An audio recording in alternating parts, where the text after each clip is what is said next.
now you're having me tell sad stories.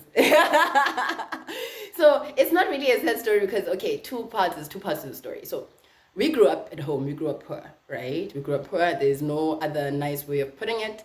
But what I noticed with my mother is that, like, Umama would buy like a bag of potatoes, right?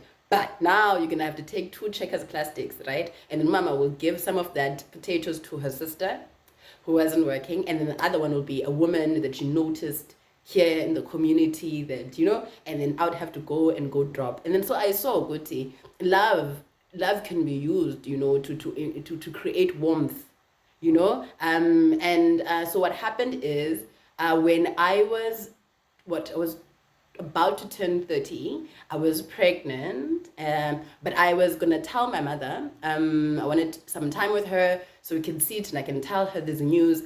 But in that time, my mother passed away. Like I was supposed to see her the Thursday, and then she passed away, and I was pregnant, and I was like alone. My grandmother had passed. Like in a space of literally a year, I lost my grandmother, my father, my mother, my older sister, right? And now I was left in a world with just the teachings of what they had imparted on me, right? And then that's when I realized you learn a lot, not by what you are told, but what you see. And I realized, I saw that love can be literally used as a tool to create change.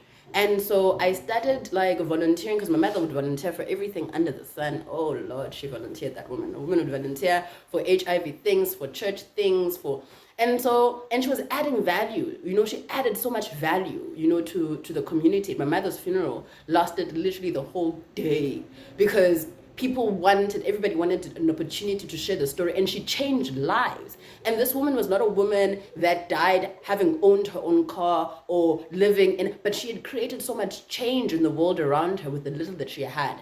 And so I realized, having to be an educated daughter of that woman, what can I do next?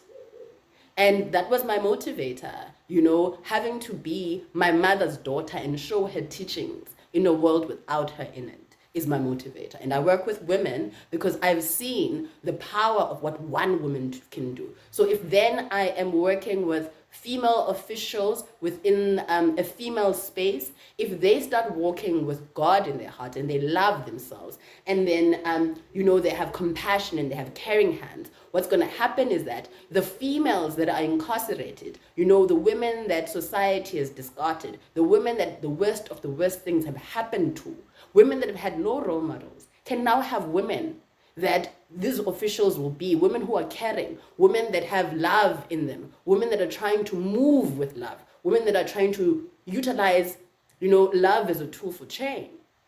That means, my mother may have not past being a rich woman, but she's enriched the world, and she continues to do so through me. That's my motivator.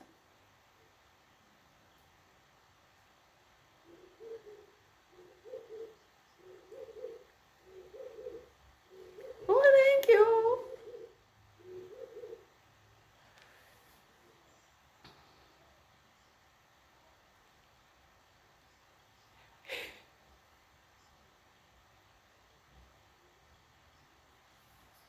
Cool.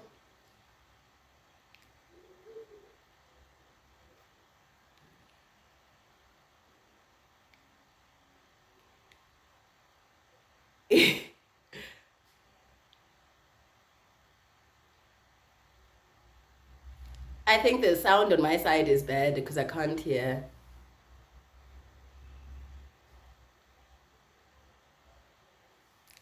I'm good, Kumo. How are you?